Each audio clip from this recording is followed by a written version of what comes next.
Imagine a world locked beneath an endless sheet of ice. The air is so cold that every breath stings the lungs, and the horizon is a vast expanse of white stretching farther than the eye can see. This is the Ice Age, a time when winter was not a passing season, but permanent reality that shaped every life form struggling to exist upon the frozen earth. Towering glaciers carved valleys, snowstorms swept across the land like living beasts, and the very air itself carried the weight of silence. For the small bands of humans who roamed this world, survival was not simply a matter of endurance. It was a daily negotiation with death. The ground beneath their feet was hard and unyielding, frozen solid by centuries of relentless cold. Every step was an effort, every journey a gamble between life and extinction. Animals moved like shadows across this stark landscape, giant mammoths trudging through the snow with tusks like great scythes of ivory, woolly rhinoceroses scraping at the earth for roots hidden beneath ice, and packs of wolves that watched from a distance, their golden eyes glowing in the darkness. For the cavemen of this age, these creatures represented both sustenance and threat. They were lifelines when successfully hunted, but they could just as easily turn into predators when hunger drove them closer to human camps. In the midst of this frozen stage, imagine a small circle of fire flickering in the night. Around it, a cluster of men, women, and children huddle close together, their bodies pressed tightly, their hides wrapped around them, their breath rising in clouds of steam. The fire offers light, but it is fragile, sputtering against the wind. Beyond the glow, darkness stretches endlessly, filled with the cries of unseen animals and the howls of a storm. The contrast is stark. Inside the small pocket of warmth lies the fragile heartbeat of human existence. Outside, a world eager to erase them. This section of history is not merely about cold weather. It is about the very limits of human endurance. The winters of the Ice Age were unlike anything most of us can imagine today. Temperatures plummeted to levels that made exposed skin freeze within minutes. Snow fell relentlessly, layering upon itself until entire forests bowed beneath its weight. Rivers turned into frozen highways, and lakes vanished beneath thick slabs of ice. For early humans, even the simplest of actions, finding water, gathering food, moving from one shelter to another, was fraught with danger. And yet, somehow they survived. Archaeologists have unearthed countless fragments of their struggle. Charred bones near ancient fire pits, stone tools sharpened against rock, remnants of shelters built from mammoth bones and hides.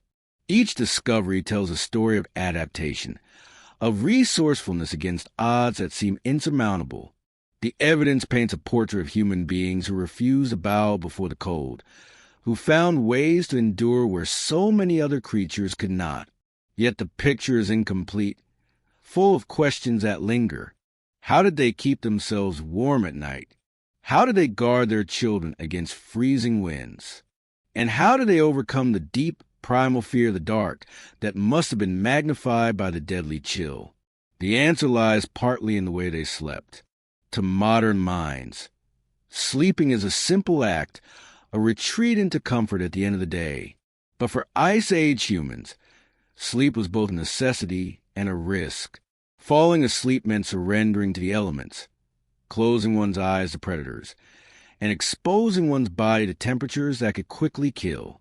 In order to survive the night, they adapted not only their shelters and fires, but their very behavior.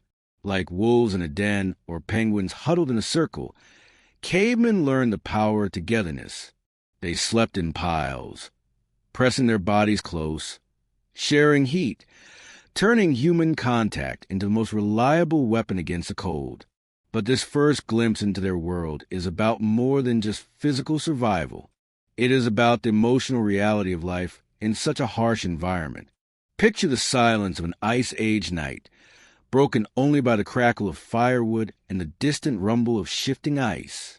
In that silence, every whisper mattered. Families told stories not only to pass time, but to keep hope alive, to remind one another that there was something beyond the present suffering. The darkness outside was immense, but within the circle of firelight, there was laughter, song, and the comfort of familiar voices. These moments revealed that survival was not merely about food and fire, but about spirit, about the human will to believe in a tomorrow even when the world seemed determined to erase them. We cannot overstate the danger of isolation in this frozen world. A lone human, separated from their group, faced almost certain death, without the warmth of others, without protection of many eyes against predators, without the shared work of gathering food and keeping fires alive. An individual would not last long. Community was not a luxury. It was a very foundation of existence. In the Ice Age, to be cast out was to be doomed.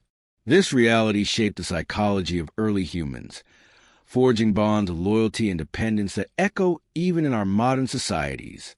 The frozen world was a constant teacher, and its lessons were brutal. The cold taught the value of cooperation. The scarcity of food taught the importance of sharing.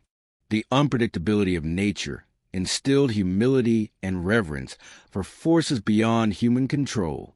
For every life lost in the snow, there was also a life saved by the simple act of huddling close, of keeping the fire alive, of holding faith that dawn would come. As we begin this journey into the world of Ice Age survival, we must understand that these were not just primitive beings struggling against nature. They were human, just like us, capable of fear, love, hope, and ingenuity.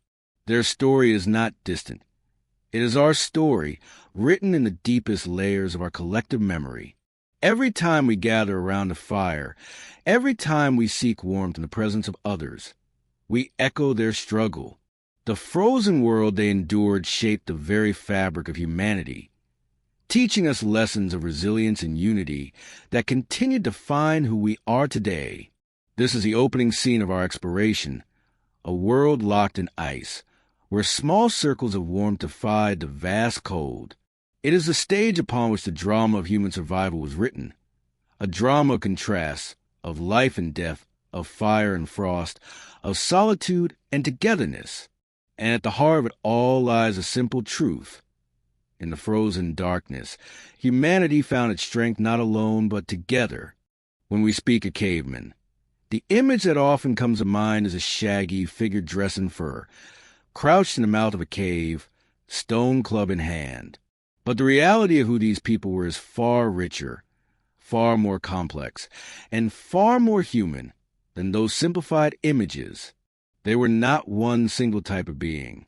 Rather, the frozen world of the Ice Age was inhabited by different human species, each with its own strengths, weaknesses, and adaptations to the brutal climate.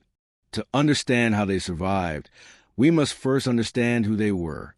During the Ice Age, at least 3 distinct human groups walked the earth.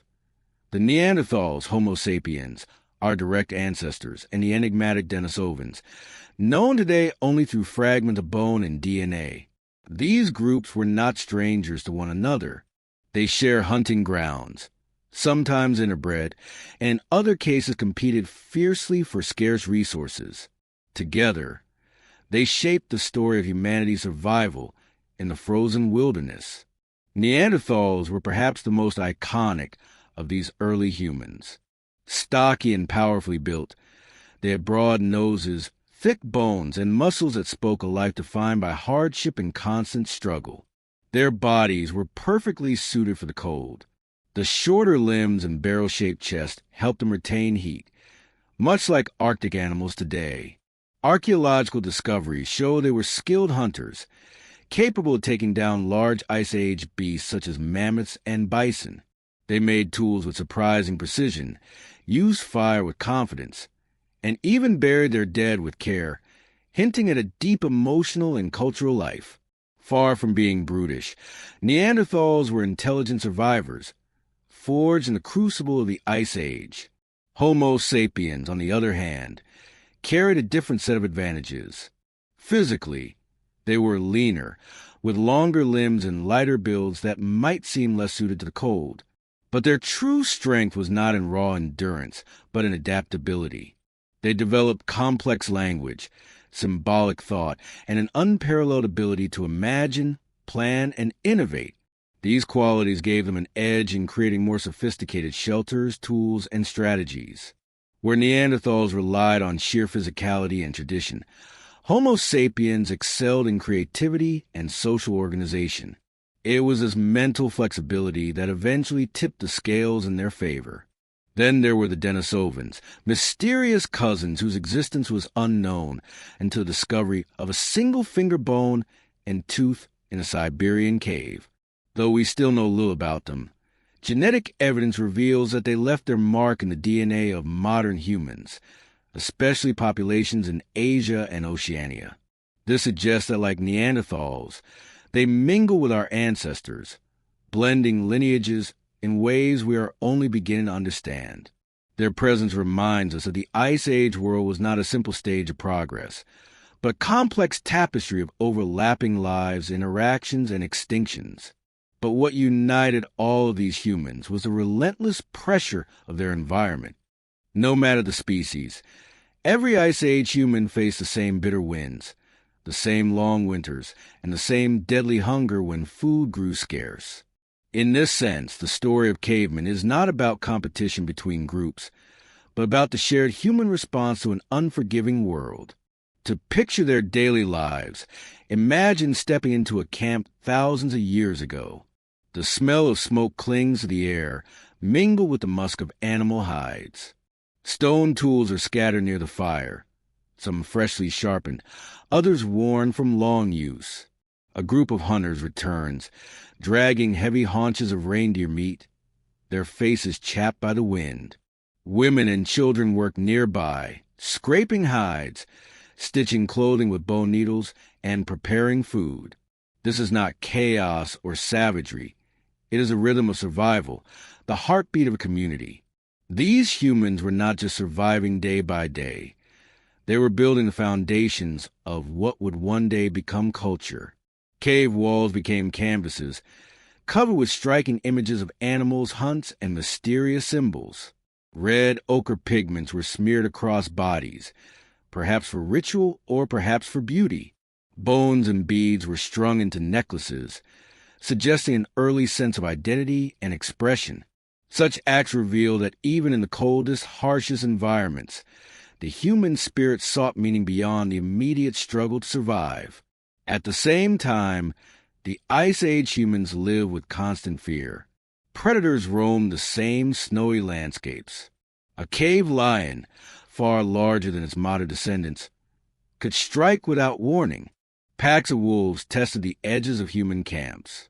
And always, there was a fear of the cold itself, the invisible killer that seeped into bones and claimed the lives of the weak and unprotected. Every fire, every shelter, every shared body in the night was an act of defiance against this ever-present threat. What is most remarkable is how these different human groups, Neanderthals, Homo sapiens, and Denisovans, adapted not in isolation, but often through contact with one another. Modern DNA shows that many of us today carry small fragments of Neanderthal or Denisovan ancestry. This means that survival was not simply about one species triumphing over another, but about the blending of strengths across lineages. The endurance of Neanderthals, the creativity of Homo sapiens, and the genetic heritage of Denisovans together shaped the humans who would one day build civilizations. Yet, as much as these groups shared, their fates were not equal. The Neanderthals eventually disappeared, their camps falling silent, their tools buried beneath layers of ice and earth. Denisovans, too, vanished into mystery, leaving only traces in our blood. It was Homo sapiens who carried forward, spreading across continents, adapting to every climate, and ultimately shaping the world we live in today. The reasons for this survival are many: climate shifts, population size, culture innovation. But what matters most is that the frozen world tested humanity, and humanity endured. So when we speak of cavemen, we must strip away the caricatures and see them for what they truly were: people living in extraordinary circumstances, fighting the same battles for warmth, food, and family that we still recognize. They were not primitive in their hearts. They loved, they grieved, they celebrated. They built bonds strong enough to withstand winters that could kill within hours. And in their struggle, we find not just the origins of survival techniques, but the origins of humanity itself. The portrait of these early humans is not just a scientific account. It is a mirror. Within their faces, buried in fossils and painted on cave walls, we glimpse our own reflection. They remind us that we, too, are creatures forged in struggle, descendants of those who learned to find fire, to huddle together, to imagine a future beyond the snow. Their story is not over. It continues in us, carried in every breath we take, every fire we light, every community we build against the cold. The Ice Age was not a single winter, but an unbroken cycle of seasons where the cold ruled supreme. Imagine a world where summer was a brief sigh of warmth, quickly swallowed by months of freezing darkness. Winter stretched on endlessly, each one harsher than the last. And for the small bands of humans who lived during this time, every day was a battle against a season that felt eternal. To live through such winters was to stand constantly at the edge of death, staring into an abyss of hunger, frost, and fear.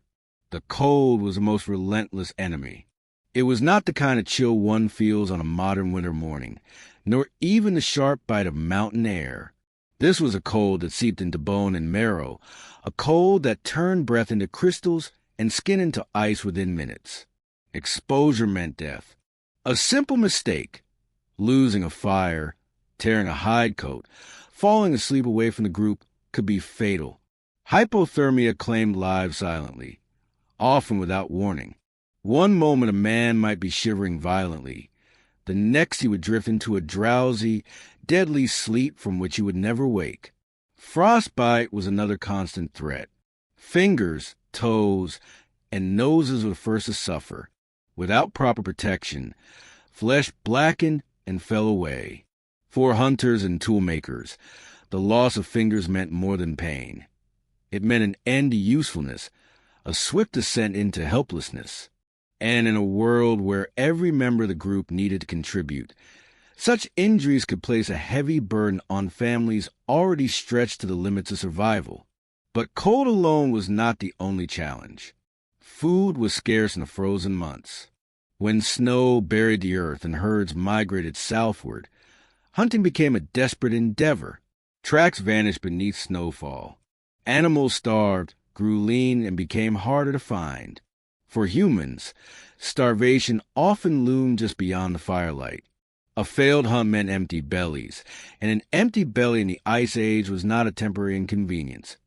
It was a death sentence. Fat reserves burned quickly in the cold, and once hunger gnawed too deep, weakness followed. The body, unable to generate heat, became even more vulnerable to freezing. Cold and hunger worked together like twin predators, each feeding the other, driving humans to the brink. Water, too, was a struggle. Rivers froze solid. Lakes disappeared under ice and snow, while plentiful had to be melted, a task that consumed precious firewood. Without fire, thirst became as dangerous as hunger. Dehydration might seem unlikely in a land covered in snow, but it was a silent killer, sapping energy, dulling minds, and making survival choices harder. Every sip of warm water was a victory against the winter's quiet cruelty. Isolation added another layer of threat. A single person could not survive alone. In the endless white expanse, there was no safety in solitude. The cold was too vast, the dangers too many. Wolves, cave lions, and bears prowled the edges of human camps, their senses sharpened by hunger. A lone figure was an easy target. Even if predators were avoided, there was still the risk of injury. A twisted ankle, a broken bone, or even a minor illness could doom an individual without others to help. In this way, winter was not only a battle against nature, it was a constant reminder that humanity's greatest strength lay in togetherness. The nights were the most terrifying of all. In the absence of the sun, temperatures plummeted, wind screamed through valleys, and darkness seemed alive. Fires flickered, But they were fragile things, easily smothered by wind or exhausted of fuel. When a fire died, so too did the fragile bubble of life it sustained. Darkness brought with the primal fear of unseen predators, of the cold pressing in, of the silence broken only by the cracking of ice or the distant howl of wolves. For children especially, the nights were a crucible of terror, softened only by the presence of parents and the warmth of human contact. The challenge of winter did not only test the body, it tested the mind. The endless cold, the lack of sunlight, and the monotony of snow could weigh heavily on spirits. Depression, despair, and hopelessness were as dangerous as frostbite. A tribe needed not only food and fire, but also stories, rituals, and bonds of affection to keep hope alive. Without these, humans could wither from within long before their bodies failed. The psychological war against the cold was as real as the physical one. Archaeological evidence paint a vivid picture of these struggles. The remains of shelters, often half-subterranean, show how humans tried to insulate themselves from the biting winds. Layers of soot on cave walls tell of fires that burned endlessly, day and night, guarded like treasure. Bones of animals, some cracked open from marrow, reveal just how precious every scrap of nutrition was. Even the way people buried their dead tells us of the harshness they faced. Many skeletons show signs of malnutrition, injury, or disease compounded by cold. Life was short, and death was never far away. And yet, within this brutal world, there was also resilience. The very fact that humans endured such winters is a testament to ingenuity and cooperation. They learned to track animals across snowy landscapes, to store fat and meat for leaner months, to make clothing that wrapped them in the warmth of beasts they hunted. They developed social strategies, sleeping in piles, sharing food, telling stories, that helped them resist not only the cold but also despair. The contrast is striking. Against the endless death of winter stood the fragile but unbreakable determination to live. For Ice Age humans, every day in winter was a balancing act. Too close to the fire and smoke-choked lungs, too far and frostbitten to skin. Hunt too early and waste energy on barren land. Hunt too late and starve. Sleep too far from the group and die of cold. Sleep too close and risk suffocation in shared air. Survival was not about conquering nature, but about constantly adjusting, constantly enduring, constantly finding the narrow space between life and death. To understand the Ice Age Winter Challenge is to understand that survival was never guaranteed. Unlike today, where shelter, clothing, and food are taken for granted, these early humans lived with the daily knowledge that tomorrow was uncertain. Every fire lit, every animal killed, every night endured was a triumph. Their world was one of constant contrasts, warmth and cold, life and death, hunger and plenty, community and isolation. It was within this crucible that the human spirit was forged, tested by the most merciless teacher of all, the endless winter. Night falls over the Ice Age world. The wind sharpened, cutting through the forest and across the open plains like invisible knives. The last light fades behind jagged peaks, and with it, the temperature plummets. In the darkness, a small fire crackles inside a shallow cave, its glow fighting desperately against the void beyond. Around it, men, women, and children huddle close, wrapping themselves in animal skins. But the fire alone is not enough. The cold creeps in from the walls, through the ground, into their very bones. The only defense left is each other. One by one, they lean inward, pressing bodies together, until the group forms a tight cluster of limbs, warmth, and breath.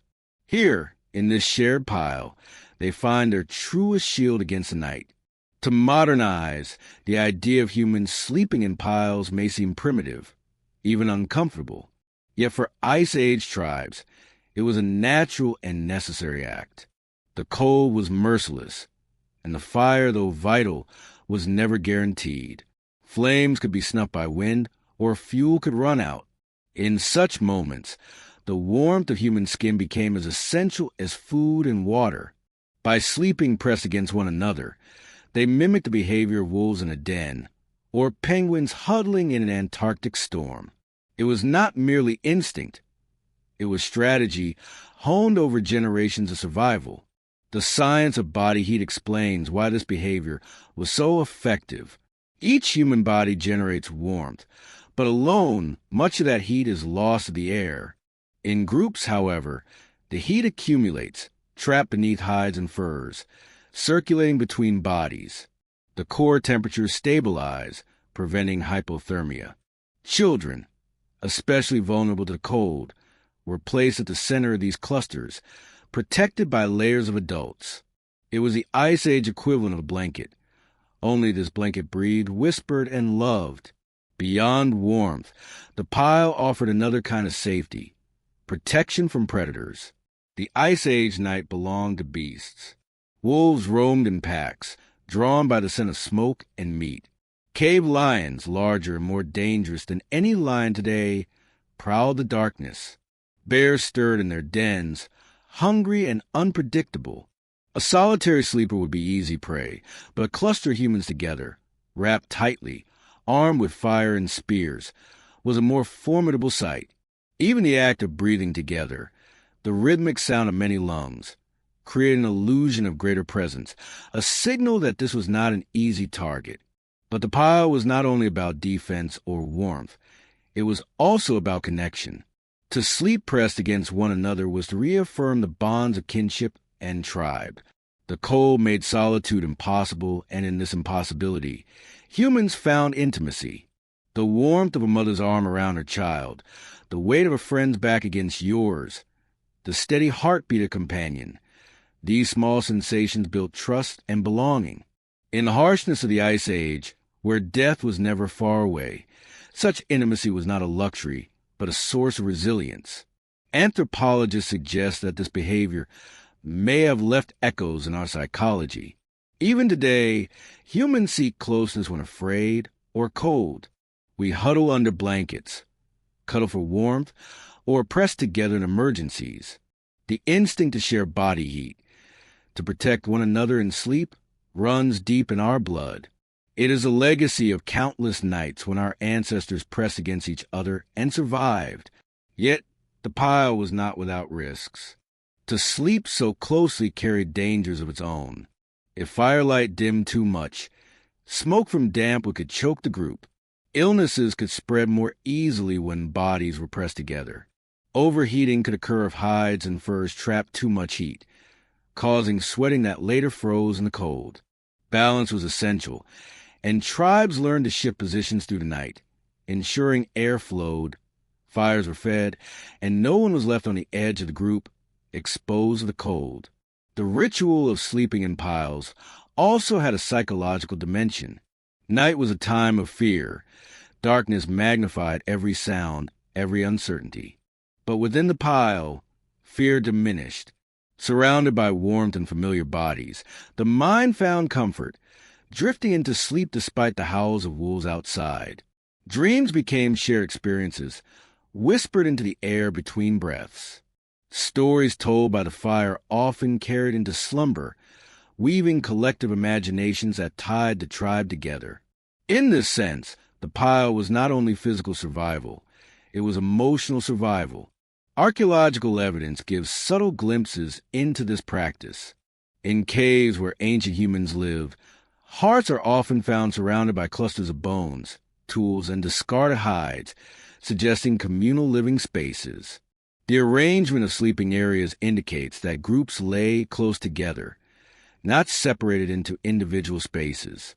The very architecture of Ice Age shelters, narrow entrances, compact interiors, seems designed to force closeness, maximizing warmth. This closeness was not incidental.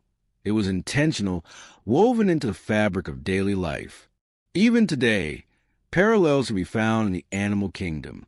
Wolves sleep in piles to conserve heat, as do wild dogs and even chimpanzees in colder conditions. Emperor penguins form vast huddles, trading places between a freezing outer ring and the warm center. Humans, though armed with intelligence and tools, were still animals bound to the same laws of nature. They borrowed these strategies instinctively, guided by both necessity and observation. In doing so, they proved that survival often depends not on dominating nature, but on learning from it. The pile was also a symbol. It embodied the principle that survival was collective, not individual. No one could endure the Ice Age alone. The weak, the young, the elderly, all were shielded within the warmth of the group. This practice reinforced the social fabric, teaching that to protect others was to protect oneself. Generosity of warmth became as vital as generosity of food.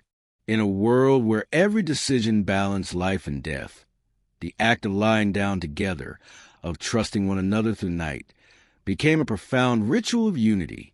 Picture one such night. A storm howls outside, snow piling against the cave entrance.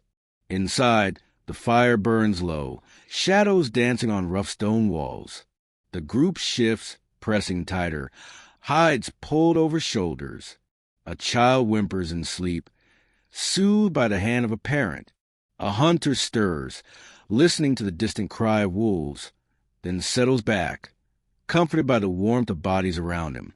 Slowly, the storm fades from awareness, replaced by the steady rhythm of breath, the shared heartbeat of the tribe. Here, in the pile, humanity endures. This was the secret of survival in the frozen world. Not strength alone, not fire alone, but the power of togetherness. The pile was more than a sleeping arrangement. It was a philosophy of life, a declaration that against the vast cold, humans would face the night side by side. It was a tradition passed silently from generation to generation, a practice that carried us through the most unforgiving winters of the Ice Age. And it is here, in the act of sleeping like wolves, that we glimpse the heart of humanity's resilience. For in the darkest nights, when fire flickered low and cold pressed hardest, survival was found not in solitude, but in the warmth of many. In the frozen silence of an Ice Age night, the flicker of fire was more than light. It was life itself.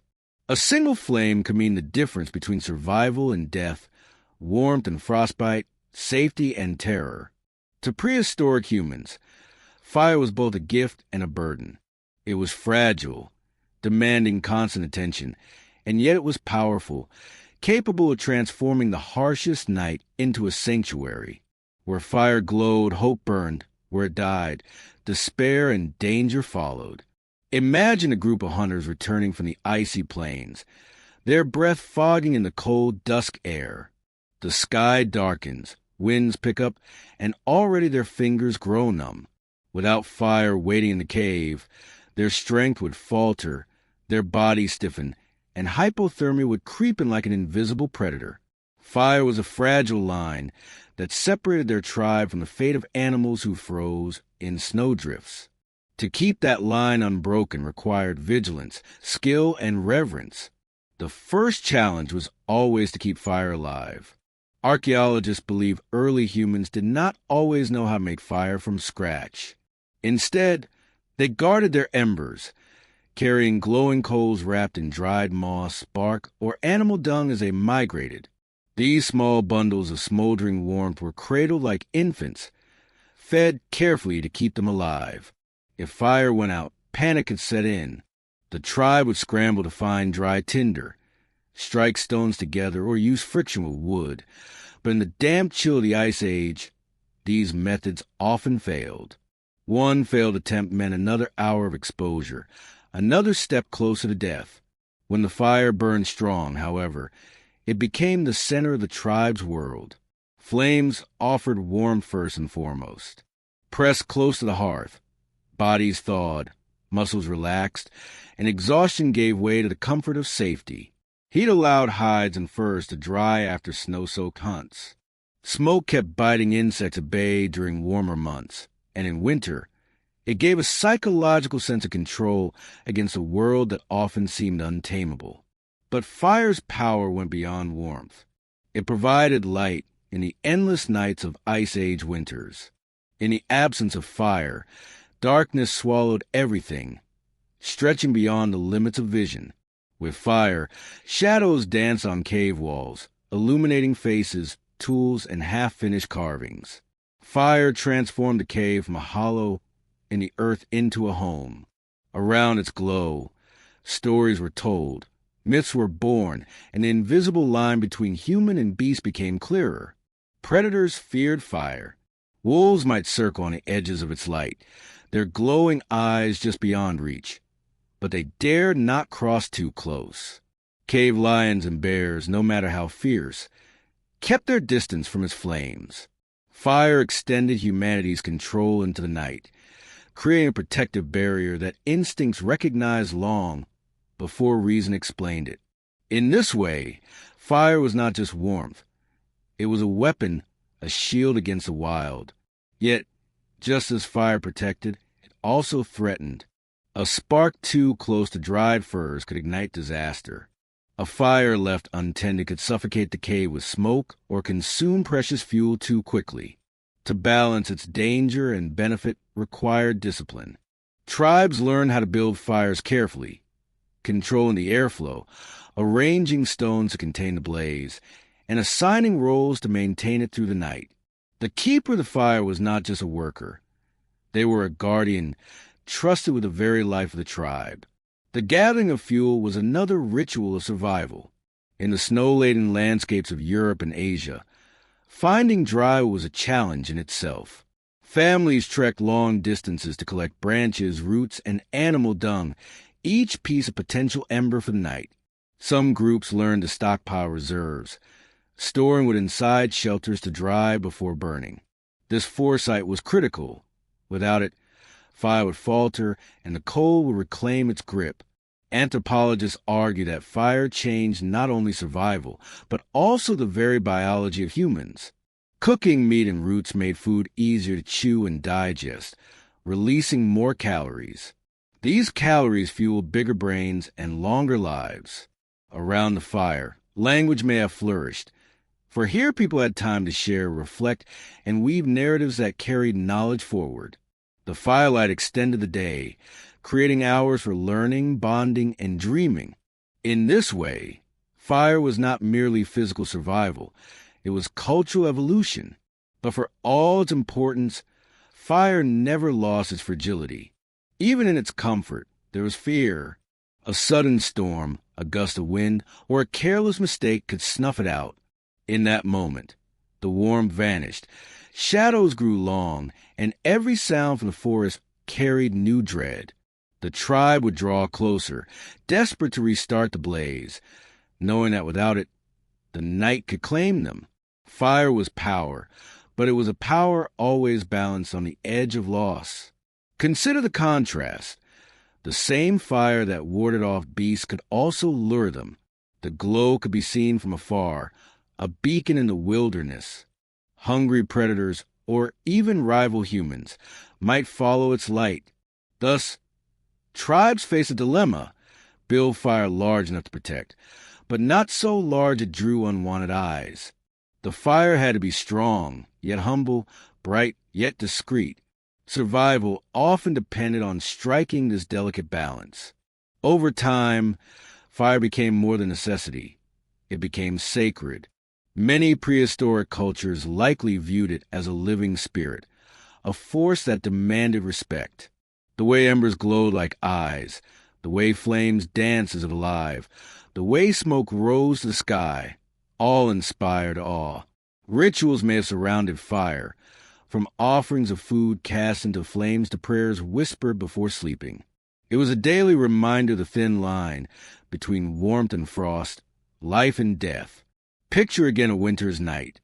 Snow drifts against the cave's mouth. Winds shriek like spirits outside. Inside, the fire burns low, its embers glowing red, while figures cluster around it. Children sleep closest to the flames, wrapped in skins.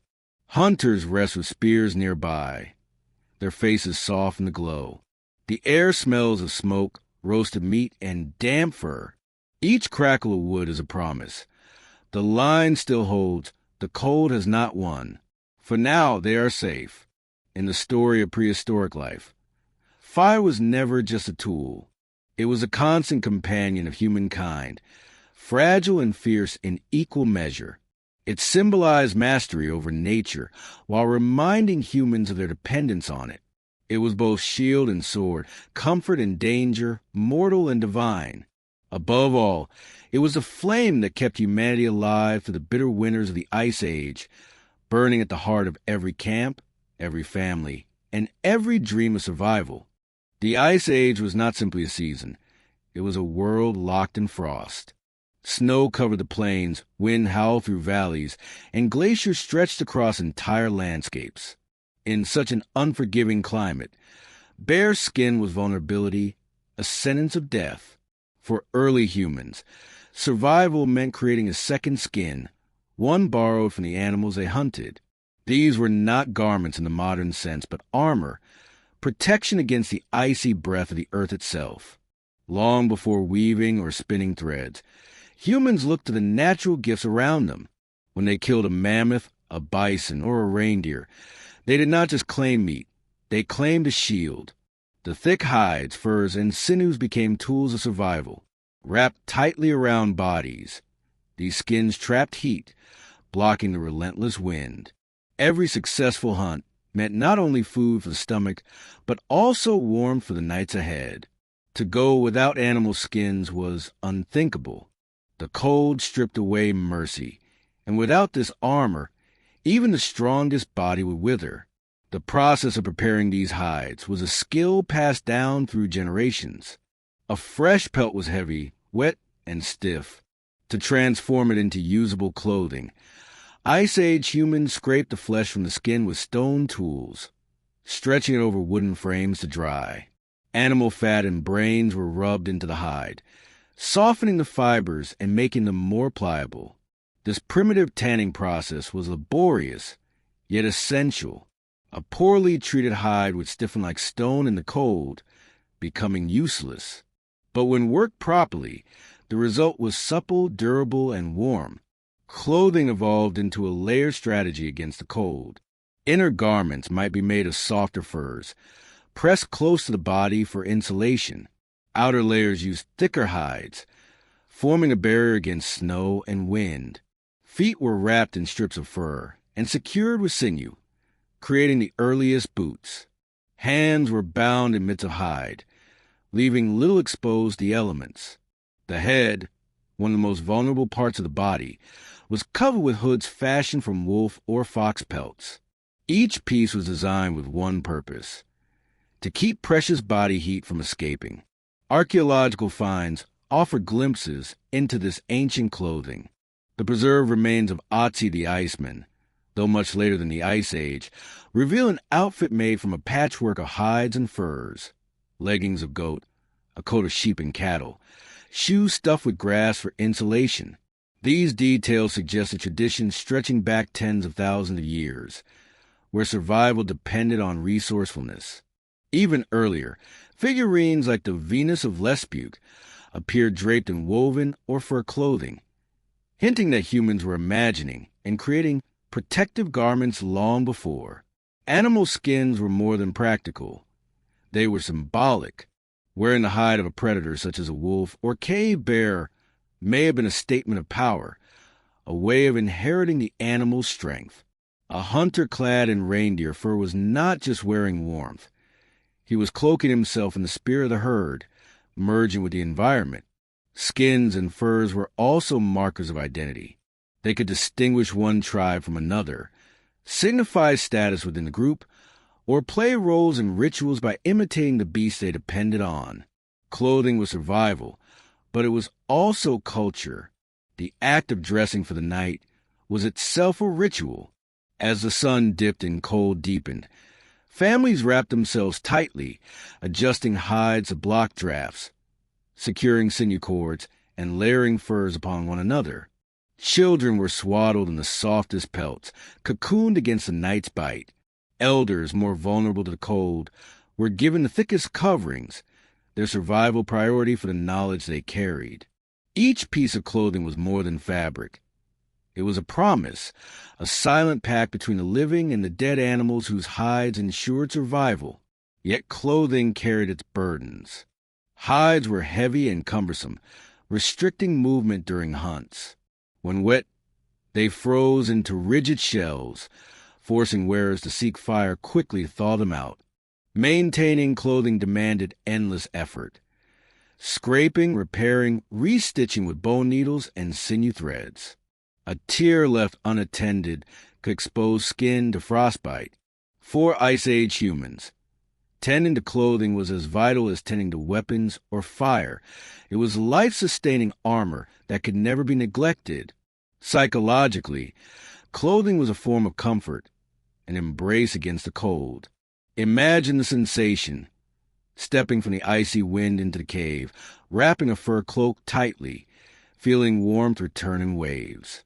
This was reassurance, a reminder that humans were not helpless. Through skill and adaptation, they had turned the bodies of beasts into tools of endurance. Each hide draped across a shoulder or tied around a waist was a declaration that they could carve out life even in a frozen world. Clothing also enabled mobility. With animal skins, tribes could venture further into the snow, track prey across icy plains, and withstand blizzards that would otherwise have forced them to shelter. This mobility was essential for following migrating herds and seeking safer grounds. Without clothing, humanity would have been confined to milder climates, perhaps never spreading across Europe and Asia during the Ice Age. Skins were not just garments. They were tickets to expansion, to exploration, to survival across continents. Picture a family preparing to leave their cave at dawn. The night has left frost clinging to the stone walls, their breaths still visible in the dim firelight. One by one, they pull on their layers of hide, securing ties of sinew, wrapping boots with extra fur. A child laughs as a wolf pelt hood slips over his face, his mother adjusting it with care. Outside, snow crunches underfoot as they step into the pale morning light, their bodies shielded by the gift of animals. Without these garments, the cold would pierce them like knives. With them, they walk as armored figures, defiant against the winter. This was humanity's first armor, not forged of metal, but stitched of hide. It was not perfect, but it was enough. Enough to resist frostbite, enough to chase mammoth across frozen plains, enough to sleep through blizzards and wake again. In animal skins, humans claimed resilience. They became not just creatures surviving the Ice Age, but warriors clothed in nature's protection. And in this armor, they stood apart. Other animals endured winter with fur they were born with, instincts they inherited. Humans created their own fur, fashioned their own defenses. They bent the world to their will, sewing threads of survival from the flesh of beasts. In every cloak, boot, and hood, the line between weakness and endurance blurred, until humans emerged as masters not of comfort, but of adaptation. It was this ingenuity, the armor of clothing, that carried them across the frozen ages, one step further from extinction, one step closer to the world we know today. Snow stretched endlessly across the horizon, a silent, blinding expanse that both concealed and revealed life. For Ice Age humans, survival depended on reading this white world as a map. Every faint depression in the snow, every broken twig, every distant echo of hooves carried meaning. Food was scarce, and winter made it scarcer still. To eat meant a hunt, and a hunt meant adapting to the frozen terrain with cunning, patience, and courage. The prey was formidable. Mammoths, woolly rhinoceroses, bison, reindeer, and wild horses roamed the Ice Age plains. Each provided enough meat to feed a tribe for weeks and skins to clothe them for months. But these creatures were powerful, dangerous, and often far larger than the hunters themselves. A mammoth could crush a man underfoot, and a bison could gore with lethal force. To bring them down required not just strength, but strategy, cooperation, planning, and deep knowledge of the land. Tracking was the first step. Snow was both obstacle and ally. It slowed movement, made hunting treacherous, but also recorded every passage of life. Hunters became experts in reading tracks. noting the depth of a hoof print to guess the animal's weight, the freshness of its edges to measure time. Droppings, chewed branches, and broken ice near streams all told a story. These details were vital, for every wasted hour in the cold drained precious energy. Accuracy in tracking meant the difference between returning with food or returning to hunger. Once prey was located, hunters relied on ambush. The open plains offered little cover, so they used the terrain to their advantage. Ravines, riverbanks, and forest edges became traps. Some tribes drove animals toward natural enclosures, where they could be cornered. Others dug pits, concealed with branches and snow, where unwary beasts could stumble. Still others used fire and noise to drive herds toward waiting hunters, spears poised for the kill. It was not a battle of brute strength, but of calculated manipulation, turning the environment itself into a weapon. Cooperation was at the heart of Ice Age hunting. A lone hunter could not bring down a mammoth, but a group, coordinated, disciplined, could achieve the impossible. Some distracted the beast, waving torches or shouting to draw its fury. Others flanked its sides, thrusting spears at vulnerable points like the belly or neck. The final blow was often delivered at great risk, as hunters closed on an animal thrashing with rage and fear. Every hunt was a gamble. Success meant life. Failure could mean death. Weapons reflected this necessity. Early hunters used wooden spears tipped with sharpened stone, hardened by fire. Over time, they developed throwing spears and spear throwers, increasing distance and force. Later came bone-tipped projectiles, and eventually the bow. But in the Ice Age, even the simplest tools were deadly when wielded with knowledge. Each stone point carried the weight of hours of crafting, every shaft carefully balanced to fly straight. These weapons were extensions of the hunters themselves, fusing human ingenuity with the brutal demands of nature. But hunting was not only about strength and tools. It was about patience. Imagine hunters waiting in silence, crouched behind snow-laden trees as reindeer approach.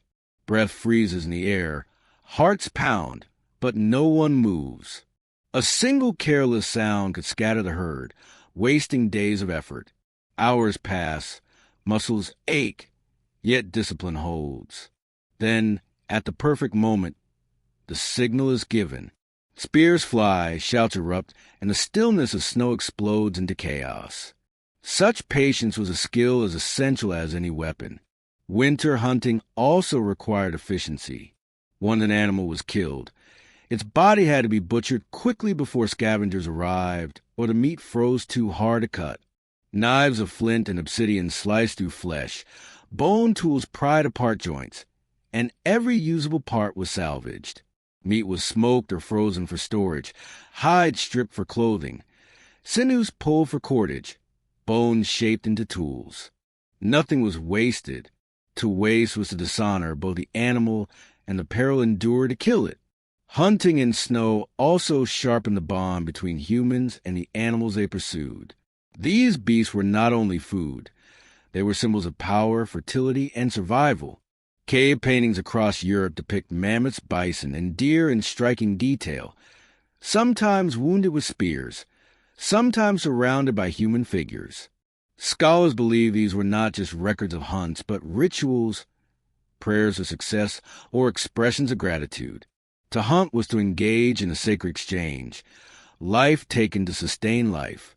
The dangers of the hunt were constant. A charging bison could scatter hunters, goring one to death. A mammoth defending its calf might trample bodies in fury. Ice concealed beneath snow could break, sending hunters plunging into freezing water. Even after success, the act of transporting tons of meat across snowy terrain was grueling, exposing the tribe to exhaustion and frostbite. Yet these dangers were endured, for hunger was a greater predator than any beast. Psychologically, the hunt was both terror and triumph. Fear haunted the chase, but when prey fell, relief washed over the tribe. Fires roared brighter that night, bellies filled, laughter returned. Songs may have been sung, dances performed, celebrating not only the kill but the unity that made it possible. For in hunting, humans reaffirmed their bond, individuals risking together for the survival of all. Picture one such hunt. The sky is gray, snow thick underfoot. Hunters form a line, spears ready, as they drive a reindeer herd toward a narrow gorge. Shouts rise, firebrands wave, and the animals panic. Funneled into the trap, one stag stumbles, pierced by spears from both sides. The air fills with the sound of cracking ice, bellowing cries, and human voices triumphant. When it ends, the hunters gather around their fallen prey, exhaustion etched on faces, but relief glowing in eyes. Tonight, the tribe will eat. Tonight, they will live. Hunting in the snow was never just about food. It was the ultimate expression of human resilience. The courage to face beasts larger and stronger, the ingenuity to use the land's ally, the discipline to act as one. Through these hunts, humans not only fed their bodies but also carved their place in the natural order. They were no longer passive creatures at the mercy of winter. They were active participants, shaping destiny with spear and strategy. It was this ability to cooperate, to innovate, to endure that allowed humans to thrive in the Ice Age. Hunting in the snow was both daily struggle and grand theater, where survival played out in the starkest terms. Life taken for life preserved. And as long as prey roamed the frozen plains, humanity's flame continued to burn. A successful hunt was not the end of survival. It was only the beginning. In the frozen world of the Ice Age, where blizzards could sweep across the plains for days and prey could vanish with the seasons, the ability to preserve food meant the difference between life and starvation. Meat from a mammoth or bison might feed dozens, but without careful storage, it could spoil, be stolen by predators, or freeze into useless stone-hard slabs. To survive beyond the kill, Ice Age humans became masters of preservation, inventing methods that allowed them to stretch the bounty of a single hunt across long, deadly winters. The cold itself was the first ally. Snow and ice acted as natural refrigerators, keeping meat from rotting.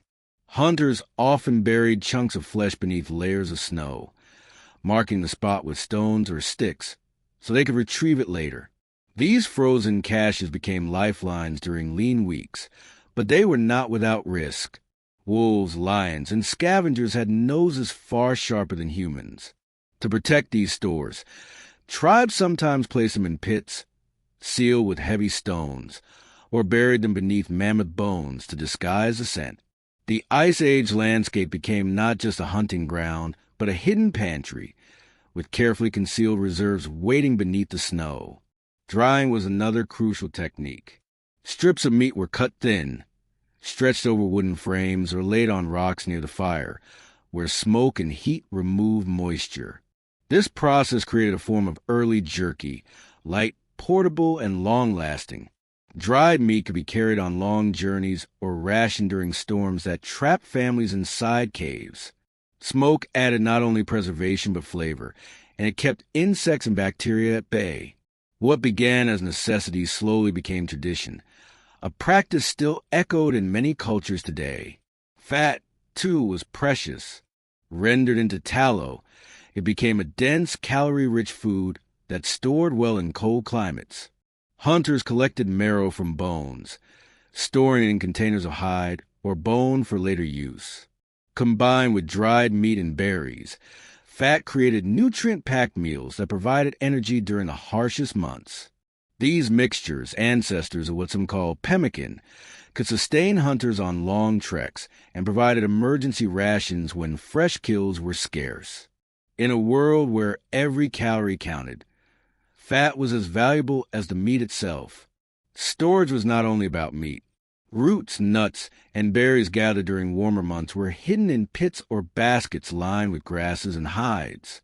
Some groups cached food in caves where the temperature remained stable year-round. These stores were guarded with vigilance, for they were insurance against famine. When snowstorms buried the land in silence and no prey could be found, these hidden treasures became the difference between survival and despair. But preservation carried dangers.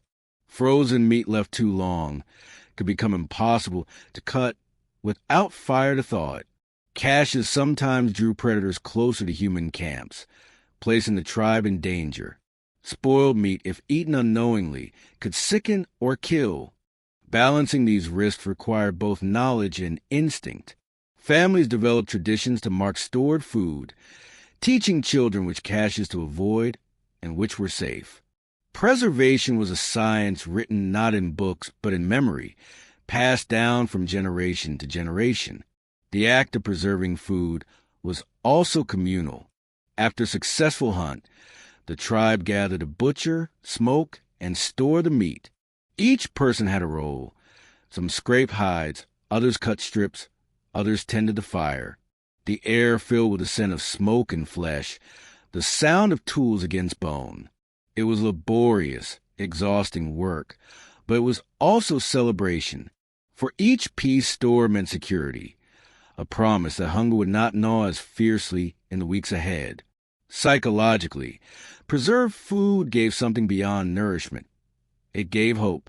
To see rows of drying meat, pits filled with frozen supplies, or bundles of fat carefully wrapped was to feel a sense of control over a world that offered little. It eased the fear of tomorrow's uncertainty, replacing despair with confidence. In the darkness of winter, when the land seemed empty of life, these reserves whispered that survival was still possible. Archaeological evidence offers glimpses into these practices. Bones with deep-cut marks suggest careful butchering for preservation. Charred remains hint at smoking methods. Storage pits have been found in some prehistoric sites, filled with remnants of animal fat, seeds, or bones. These discoveries confirm what oral tradition and common sense already suggest. Ice Age survival was as much about foresight as about the hunt itself. Imagine one such scene. A tribe returns with reindeer, their spears stained, their faces weary but triumphant. In the cave, the carcass is laid out. Hunters cut meat into strips. Women and children carry wood to keep fires burning, and smoke curls toward the cave ceiling. Strips are hung on wooden frames, glowing red in the firelight. Bones are cracked for marrow, fat collected in skins. Outside, others dig into the snow, burying larger cuts beneath stone markers. The night fills with the rhythm of survival, cutting, scraping, smoking, storing. By dawn, the reindeer is no longer a single kill. It is a season's worth of meals. This transformation, the act of turning fleeting abundance into enduring sustenance, was a triumph of human ingenuity. Where other predators live from kill to kill, humans learned to stretch the gift of one animal across weeks, even months. This foresight allowed tribes to endure long winters, to survive stretches when prey vanished, to push into harsher climates where immediate abundance was rare. Preservation was not just about saving food. It was about expanding possibility. Yet even with the best methods, scarcity always lurked. Stores could run out, caches could be raided, storms could last longer than expected. Hunger returned, sharp and cruel, forcing new hunts and fresh dangers. Preservation delayed starvation, but it never erased it. This reality kept humans sharp, vigilant, and always striving for more efficient ways to secure their future. It was this balance of preparation and adaptation that defined Ice Age survival. In the end, preserved food was more than calories. It was memory and promise. Each strip of dried meat represented not just the animal it came from, but the effort of the tribe, the risk of the hunters, the skill of the butchers, and the wisdom of the elders.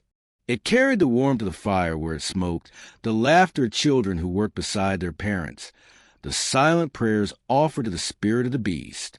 When eaten weeks later in the depths of winter, it carried with it the story of survival, proof that humanity's greatest weapon was not strength, but foresight. When the Ice Age winds howled and snow blotted out the horizon, shelter became as essential as fire. To step outside during a blizzard without protection was to risk death within hours, as the body surrendered to frostbite and exhaustion. Humans of the Ice Age learned early that survival meant finding or building sanctuaries, places where the cold could be kept at bay, where flames could burn without being extinguished by the wind, and where families could gather together in relative safety. Shelter was not simply about walls and roofs. It was about carving out a fragile pocket of life against the vast hostility of the Ice Age world. Natural caves were humanity's first great fortresses. Carved over millennia by rivers, erosion, and geological upheaval, caves offered ready-made protection against storms. Their thick stone walls blocked icy winds. Their interiors maintained a stable temperature, and their darkness offered concealment from predators. Entering a cave in the middle of a snowstorm was like stepping from death into uneasy survival. For this reason, many Ice Age groups return again and again to the same caves, leaving behind paintings, tools, and ashes that archaeologists still uncover today. But caves were not always safe havens. They were often home to dangerous predators, cave bears, lions, hyenas, creatures just as eager for warmth and protection as humans. Taking a cave often meant battle. Early humans sometimes waited until a bear left for the season, and then claimed the cavern, or they fought directly, driving the beast out with fire and spears. Each victory carved out new living space. To control a cave was to win a war against the wilderness itself. Inside, the challenge was not only survival but adaptation. A fire burned brightly in the cave's entrance, its smoke curling up into cracks or lingering thick in the air. Families gathered near the flames, arranging themselves so that warmth reached everyone. Animal hides lined the rocky floor, softening the stone and trapping body heat. Some caves still bear blackened ceilings, evidence of countless fires that once smoked and glowed through endless winters. These black scars are silent testimonies to the resilience of Ice Age humanity. Yet caves were not the only form of shelter. Not all landscapes offered them, and tribes constantly on the move needed alternatives. In such cases, humans built shelters from what the land provided. Mammoth bones, stacked and lashed together with sinew, formed skeletal frames. Over these frames, hides were stretched to create thick, insulating walls. In the vast steppe, archaeologists have uncovered circles of mammoth bones, evidence of such shelters, which may have housed families through long, brutal seasons. These bone houses were feats of ingenuity, transforming the remains of giant beasts into fortresses of warmth. Snow itself, though deadly in excess, could also be used as protection. Like Inuit igloos thousands of years later, Ice Age humans sometimes carved shelters from snowdrifts where compacted ice blocked the wind and insulated the air inside. Grass, bark, and hides added extra layers, turning the frozen element into a tool rather than an enemy. In desperate times, even a pit dug into the earth and roofed with branches and hides could mean the difference between life and death. Shelters also serve psychological needs. To crawl into a cave or a hide tent was not just to escape the storm. It was to feel a fragile sense of safety.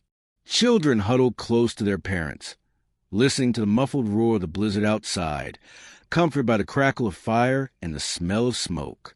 Within the walls, stories could be told, songs sung, rituals performed.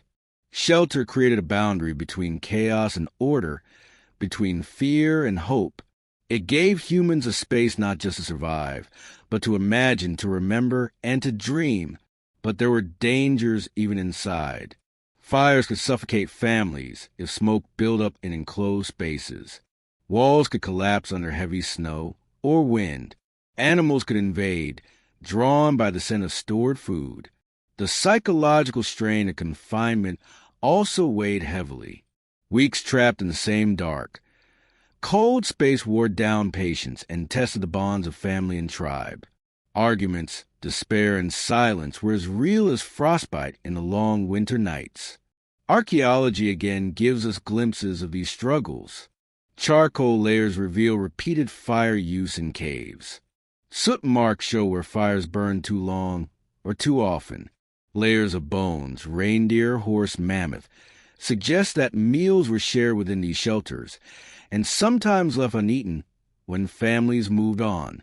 Some caves still hold faint ochre paintings of animals and handprints, hints that while people survived the storm, they also expressed themselves, leaving marks of beauty and memory on the walls that shielded them.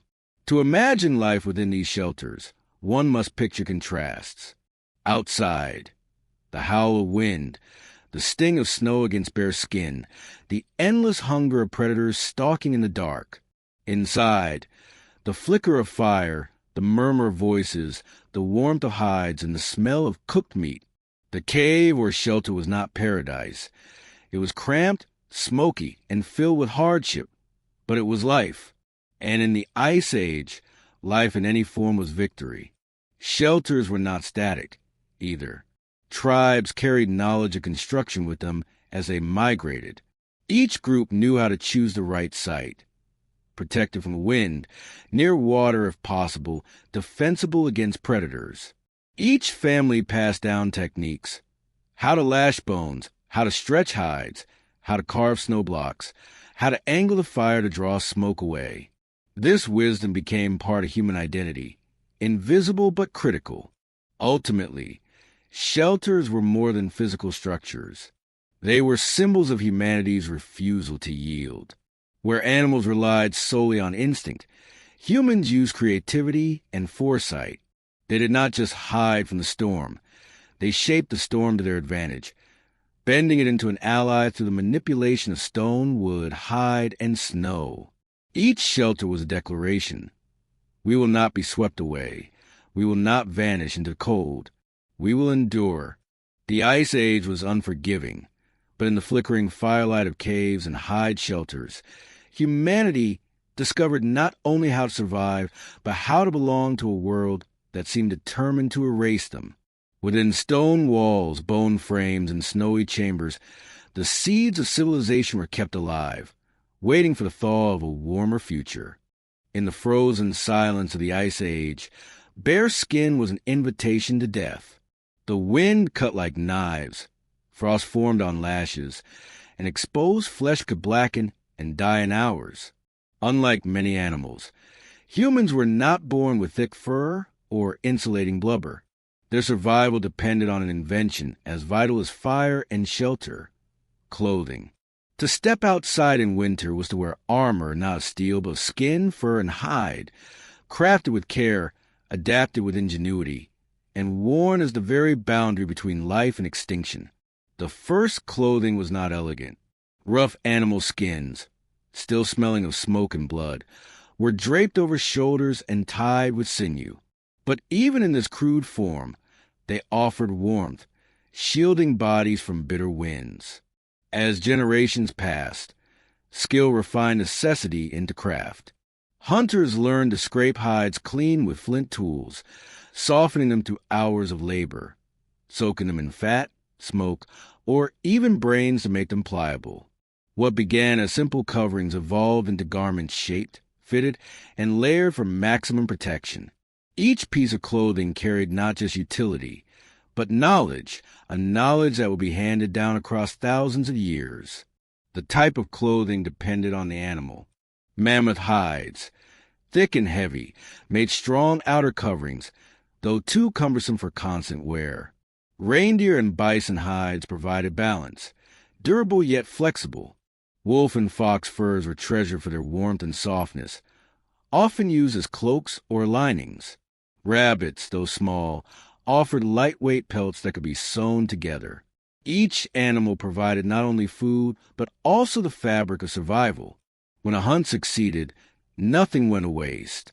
Flesh fed the tribe, bones became tools, sinew became thread, and hides became the armor that guarded every step into the cold. Clothing was more than warmth. It was mobility. Without fur, a human body could not travel far in winter.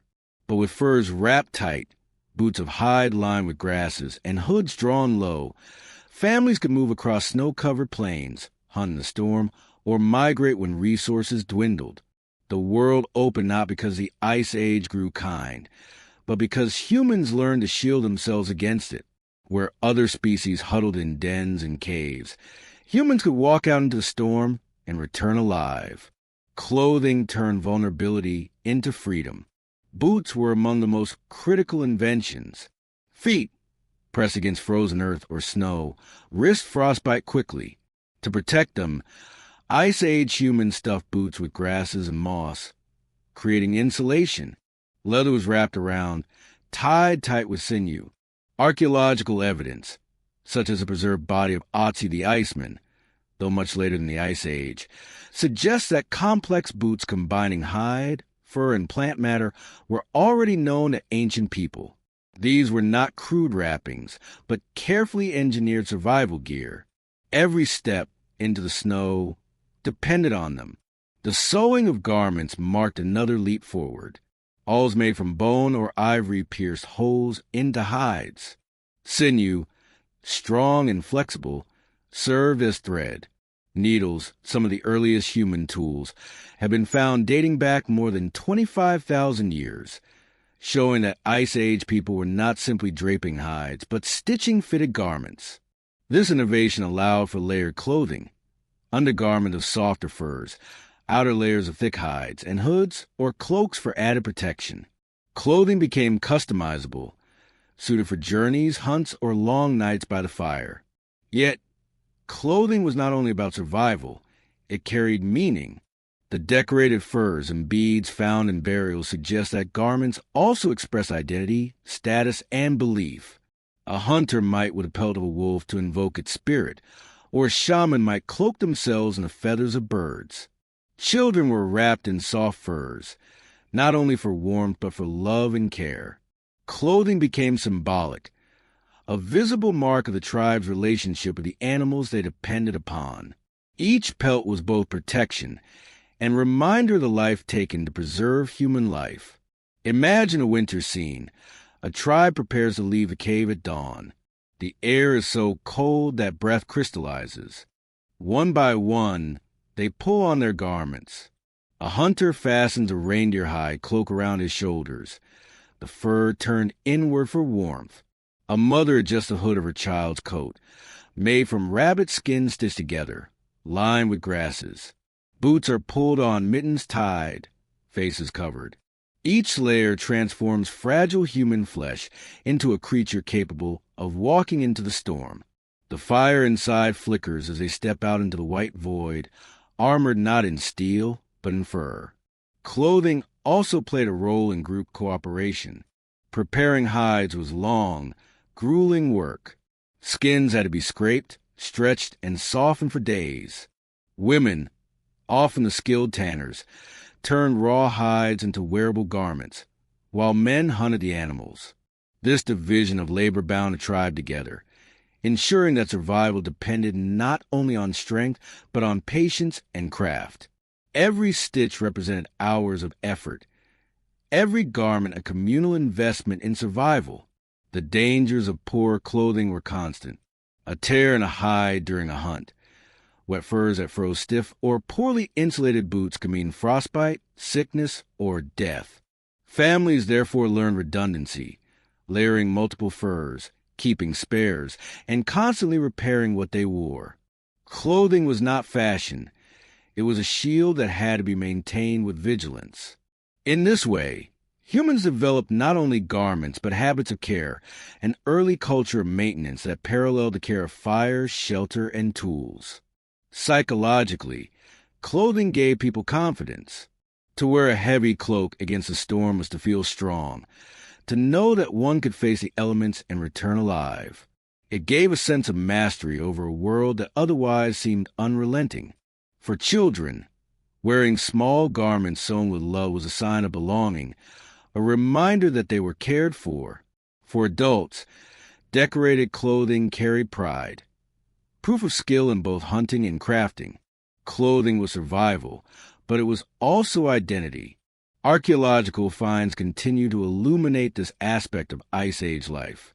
Needles carved from bone, still sharp after tens of thousands of years, tell stories of hands that stitched in firelight. Scrapers and tanning stones reveal the hours of work poured into softening hides. Burial sites with carefully arranged garments suggest that clothing was considered vital even for the afterlife. These clues remind us that what seems ordinary today, putting on clothes, was once a profound achievement of human creativity and endurance. In the end, clothing was humanity's second skin. It was not inherited like fur or blubber, but invented, crafted, and chosen. It was a shield that let humans walk out of caves, traverse the tundra, hunt mammoths, and explore new lands. Without it, the Ice Age would have been unsurvivable. With it, humans did not merely endure the cold. They conquered it step by step, stitch by stitch. In the endless cold of the Ice Age, when night stretched long and storms swallowed the horizon, fire was not simply a tool. It was life itself. Without fire, humans were fragile creatures, exposed to a merciless freeze, vulnerable to predators, and trapped in darkness. With fire, they became something more.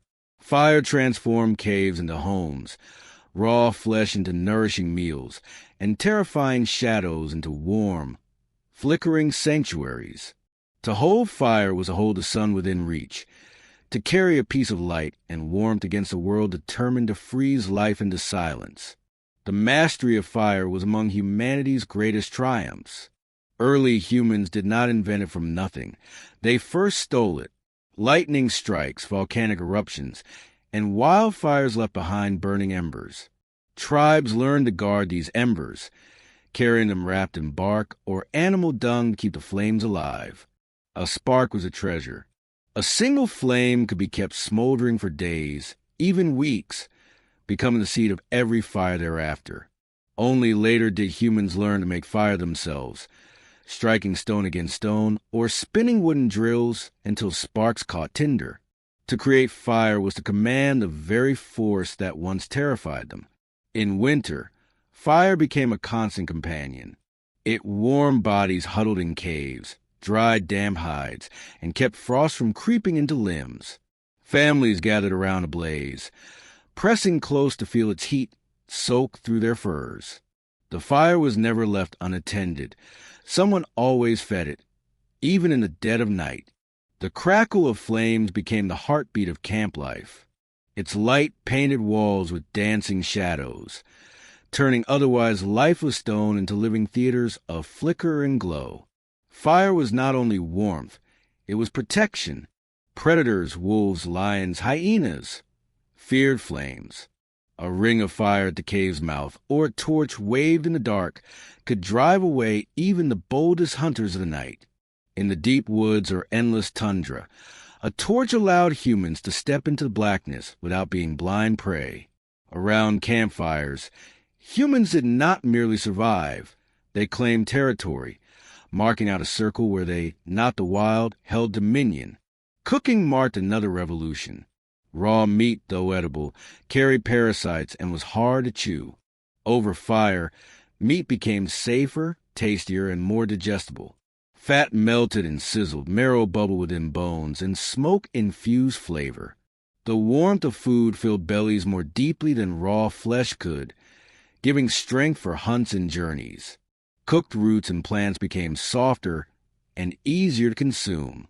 Over countless meals, fire reshaped human diet, health, and even biology, freeing energy once spent on digestion for growth of the brain. Fire was not just survival, it was transformation. But fire was fragile, too. A gust of wind could extinguish it. Wetwood could smother it. A night without flame could bring despair. For this reason, tribes became meticulous in tending fire. Dry grasses and bark were kept as tinder, embers were carried carefully, and fires were sheltered deep inside caves or beneath high coverings. The loss of fire was a tragedy, forcing desperate attempts to rekindle it in freezing winds, or long journeys to borrow flame from another group. Fire had to be guarded as carefully as food or shelter. It was a living member of the tribe, one that demanded constant care. Fire also shaped human time. The Ice Age night without fire was endless and impenetrable. but with a blaze, hours stretched beyond daylight. Stories could be told, tools could be made, clothes could be stitched. Around the fire, knowledge was shared, elders teaching children the secrets of the hunt, shamans speaking of spirits, hunters recounting the dangers of the day. The fire was not just light against the dark. It was memory and imagination, the cradle of language and myth. It became the center of human society, the first hearth from which culture itself was born. Light carried deep psychological weight. In the blackness of a cave, with the storm raging outside, the flicker of flame created a fragile sense of safety. Shadows danced across walls, sometimes inspiring awe, sometimes fear. For many tribes, these shadows became spirits, animals, or ancestors, their shapes inspiring the first art and ritual. The connection between fire and the sacred ran deep. To control fire was to touch something divine, a force both feared and worshipped. Some groups likely carried rituals of fire lighting, offerings cast into flames, or chants sung around its glow. Fire was more than survival. It was mystery. Archaeological evidence reveals this long partnership. Charcoal layers in caves mark ancient hearths. Burnt bones show meals roasted long ago. Fire-blackened ceilings reveal smoke rising for centuries. Torches smeared with resin left abandoned suggest night journeys lit by flame. These fragments tell us that fire was not rare. It was woven into daily life. Yet every scrap of evidence also whispers of how much depended on it. To lose fire was to risk everything. Imagine one winter night. The blizzard screams outside, snow piling at the cave's mouth. Inside, a small fire burns. A mother feeds it carefully, adding dry twigs, then larger logs. Sparks rise into the dark, dancing among the smoke. Children sit close, their faces glowing red. A hunter sharpens his spear by the light, while another mends torn clothing. The cave echoes with laughter, stories, and the crackling rhythm of flame. Beyond the stone walls, the world is hostile, deadly. But here, in the circle of firelight, humanity thrives. Fire was also a teacher of patience. It demanded attention, coaxing care. It taught humans to observe the dryness of wood, the direction of wind, the way flames consumed fuel. It taught them rhythm, when to feed, when to stir, when to shield. These lessons extended beyond the blaze, shaping a mindset of foresight and control. Mastering fire meant mastering time, resources, and environment. It was a foundation of all other survival strategies. In the grand scale of the Ice Age, fire became the invisible line between human and beast. Animals could fear fire, but they could not command it. Humans alone tamed its wildness, turning chaos into order, destruction into protection. The fire was both fragile and eternal, temporary in flame, but lasting in memory and culture. It carried warmth, safety, and light across generations, glowing in the hearts of those who would one day build civilizations. In the end, fire was not just survival. It was humanity's eternal flame. Against the long winter nights, against the roar of predators and the silence of snow, it stood as a defiant beacon. With fire, humans claimed their place not just in the Ice Age, but in history itself. For Ice Age humans, animals were never neutral. They were both fear and hope, threat and salvation. A herd of mammoths could mean months of food, hides, and bone for tools, but it could also mean death if a hunt went wrong. Wolves prowling at night might tear apart a careless child or raid food stores. Yet in time, they would become humanity's first companions. To live in the Ice Age was to walk a constant line between predator and prey, where every animal encountered could be a source of nourishment or a deadly rival. The mammoth was a giant that dominated both land and imagination. Towering, armored with fur, and armed with tusks longer than a man, it was both treasure and terror. A successful mammoth hunt could sustain an entire tribe for weeks. Meat for eating, fat for fuel, hides for clothing, bones for building. Yet, the danger was immense.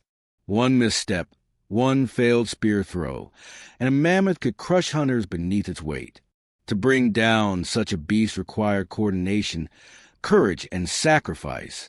Archaeological finds of mammoth bone huts and carved ivory show just how deeply these giants were woven into survival. They were hunted, revered, and remembered. Mammoths were not just prey. They were symbols of life itself. But not all animals were hunted. Some were constant enemies. Saber-toothed cats, cave lions, and hyenas roamed the same landscapes, stalking the same herds that humans depended on. At night, their roars echoed through valleys, a reminder that humans were never the only predators. A single lion could strike terror into a camp. Saber-toothed cats, with fangs like daggers, could ambush hunters or drag away the weak. Hyenas, cunning and relentless, prowled in packs, sometimes waiting for humans to finish a kill before descending to steal it. To survive, humans learned to fight not only for food but for dominance in a world crowded with rivals. Yet, the most intriguing relationship was with wolves. At first, wolves were like the others, dangerous predators circling the firelight, drawn to the scent of meat. But something changed. Perhaps hungry wolves lingered near human camps, eating scraps. Perhaps humans saw value in their sharp senses and strength. Slowly, cautiously, a bond formed. Wolves that were less aggressive may have been tolerated, even fed. Over generations, they became allies, guarding camps, helping with hunts, and warning of dangers. This fragile partnership marked the dawn of domestication, the first step toward the companionship of dogs. In the midst of Ice Age hostility, humans found not just an enemy, but a partner. This duality, threat and ally, extended to nearly every animal. Reindeer were hunted for their hides and meat, but they also guided migration routes, their movements signaling when it was time to follow the herds. Horses were food, but later they would become mounts. Birds, too, were hunted for feathers and eggs, yet their migrations warned of seasonal change. Even the smallest creatures played a role. Rabbits and foxes for fur, fish for sustenance, insects as pests to be fought or endured. Each creature was part of the vast web of survival, and humans learned to read them as much as they hunted them. The psychological impact of animals was profound. To see the outline of a mammoth herd against the snowy horizon could fill a tribe with hope, knowing that abundance might soon come. To hear the growl of a lion in the dark could strike paralyzing fear, sending hearts racing. These animals became figures of myth and memory. Cave paintings in places like Lascaux and Chauvet show herds of bison, lions, and mammoths, drawn with care and reverence. These were not random doodles. They were echoes of awe, respect, and fear. By painting them, humans may have sought to honor, control, or call upon the spirits of these creatures. Imagine a winter night. A tribe huddles in a cave, a fire glowing faintly. Beyond the entrance, wolves prowl, their eyes reflecting in the dark. A child presses close to his mother, while hunters grip their spears tightly, listening to growls outside. Yet not all wolves are enemies. Just beyond the firelight, a smaller, calmer wolf lingers, scavenging scraps thrown out earlier. Its ears twitch at every sound, alert to dangers even before the humans notice. It does not attack. It waits, half wild, half tamed by hunger and curiosity. In this moment lies a fragile beginning of partnership, the seed of an alliance that would echo for millennia. The struggle for coexistence was not easy. Predators killed, prey fled, and hunts failed. But every encounter sharpened human awareness. They studied animal tracks, learned migration routes, and mimicked calls. They adapted hunting strategies based on the behavior of each species. Over time, this deep understanding gave them an edge no other predator had. Foresight. Where lions relied on strength, humans relied on knowledge. Where wolves relied on instinct, humans relied on planning. It was this mental bond with the animal world that tilted survival in their favor. Archaeological evidence supports this complex relationship. Mammoth bone dwellings reveal dependence on giants. Cut marks on reindeer bones show systematic butchering. Cave art immortalizes the animals that shaped daily life. Burials where humans were interred with fox or dog remains suggest bonds deeper than utility, perhaps companionship, perhaps ritual significance. These clues confirm that animals were never merely hunted or feared. They were woven into the fabric of Ice Age existence, physically and spiritually. Ultimately, animals defined the boundaries of human life.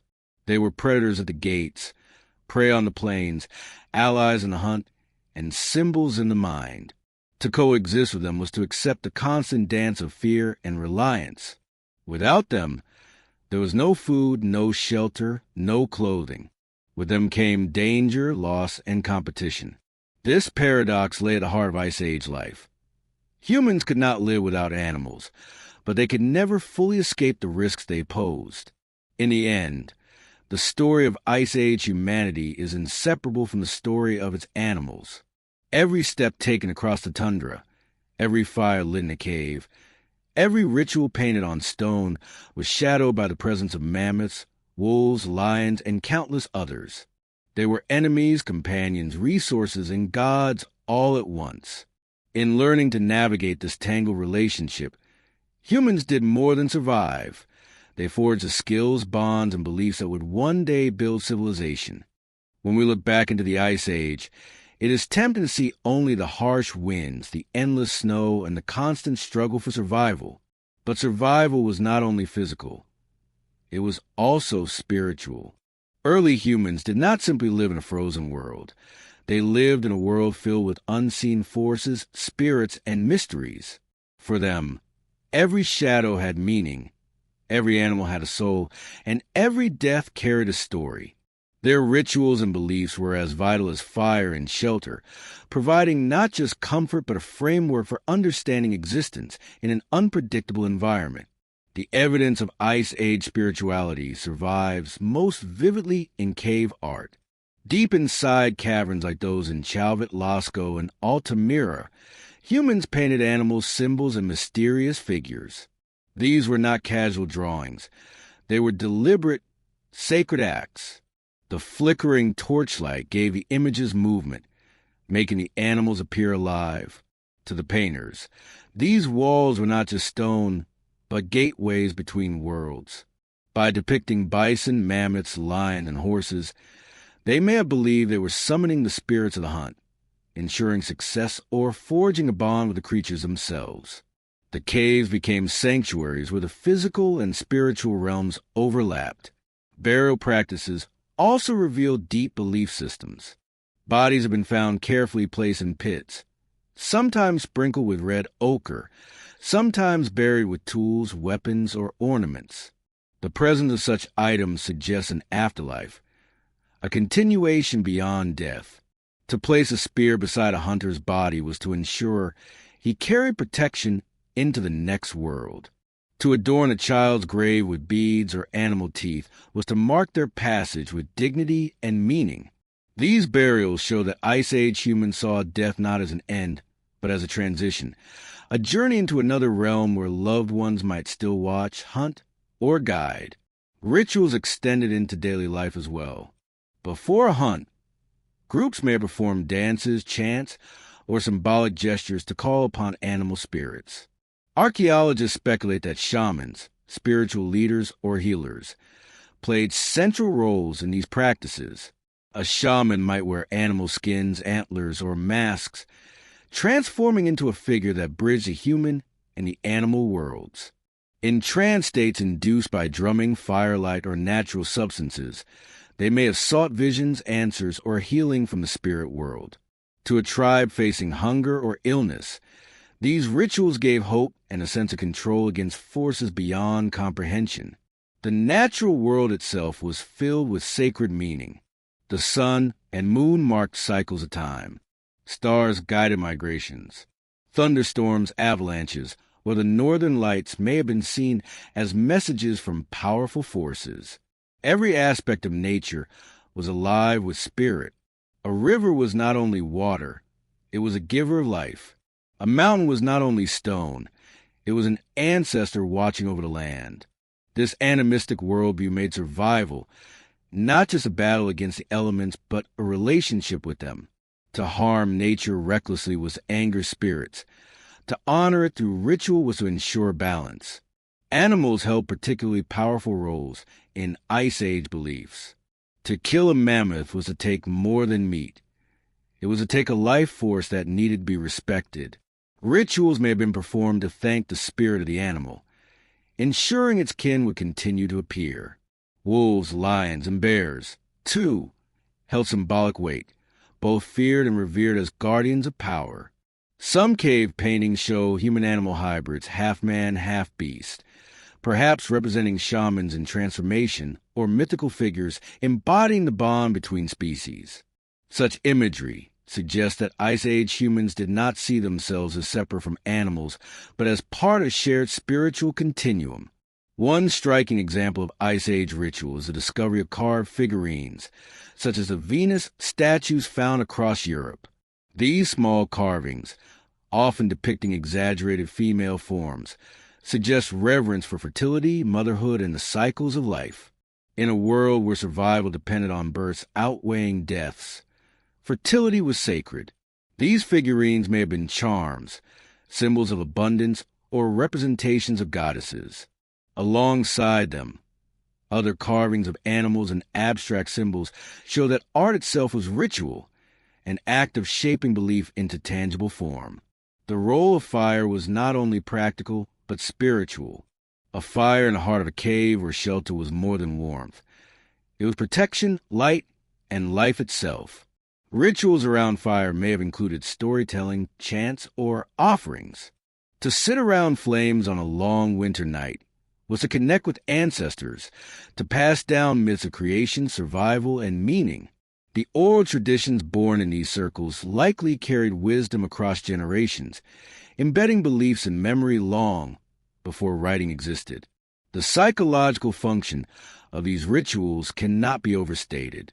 In an environment where hunger, predators, and freezing winds threatened at every turn, ritual gave structure and comfort.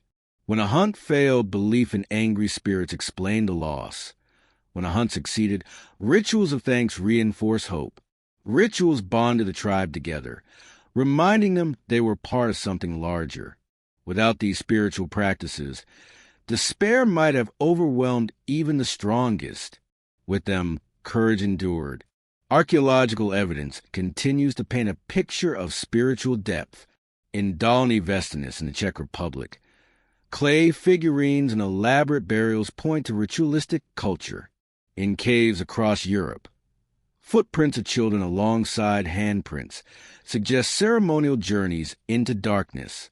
The careful arrangement of bones, stones, and symbols hints at complex beliefs we can only begin to imagine. Though the exact meanings are lost, the intent is clear. Life was sacred, death was meaningful, and the world was alive with unseen forces. In essence, the Ice Age spiritual world was not separate from survival. It was intertwined with it. To live was to believe, to hunt was to honor, to die was to journey. These rituals and beliefs gave early humans the strength to endure winters that could have broken them. They connected the fragile flame of human life to something eternal, turning mere existence into a story shared with spirits, animals, and ancestors. In the darkest nights of the Ice Age, faith became the invisible fire that kept humanity alive. For Ice Age humans, the land was both home and enemy. They could not remain in one place for long, for the seasons shifted with merciless force. Winters buried valleys in snow, rivers froze solid, and game herds vanished into the distance. To survive, tribes became wanderers, following the great cycles of nature. Migration was not a choice. It was destiny, written into the rhythm of life itself. Each journey was filled with hope for food and shelter, yet shadowed by fear of exhaustion, predators, and the unknown. The driving force behind migration was hunger. Large animals, mammoths, reindeer, bison, wild horses, moved with the seasons, seeking grazing grounds. Humans depended on them not only for meat, but also for hides, bones, sinews, and fat. When herds moved on, humans had to follow. To be left behind was to starve.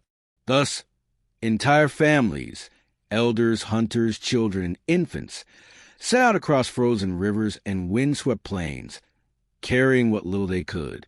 Their possessions were light, often just stone tools, fire-making kits, and essential hides.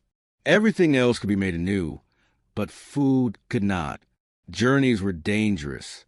Glaciers carved vast obstacles into land, creating jagged cliffs, endless ice sheets, and treacherous rivers. A crossing gone wrong could sweep away hunters or drown precious supplies. Storms had turned paths into death traps, blinding travelers and freezing them where they stood. The tribe moved slowly, often in single file, watching for cracks in the ice or sudden avalanches. Mothers carried infants swaddled in fur, while older children trudged behind, learning the rhythm of migration. The group's survival depended on unity. If one faltered, the others bore the weight. Migration was also a test of endurance. Without modern transport, the human body was the only engine. They walked for miles every day, often barefoot or in primitive leather shoes. Nights brought little rest. As camps had to be built, fires lit, and guards set against predators. Wolves and lions often followed, sensing weakness in stragglers. Even hunger itself was an enemy. Food supplies ran low, forcing hunters to find game along the way.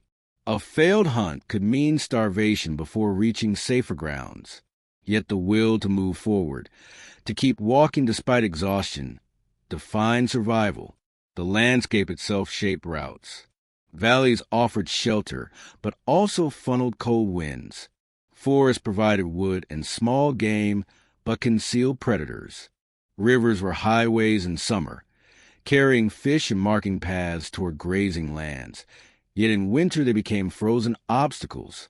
Mountain passes could save weeks of travel, but were perilous, exposed to blizzards and rock slides. Humans became expert pathfinders, learning from memory, instinct, and observation.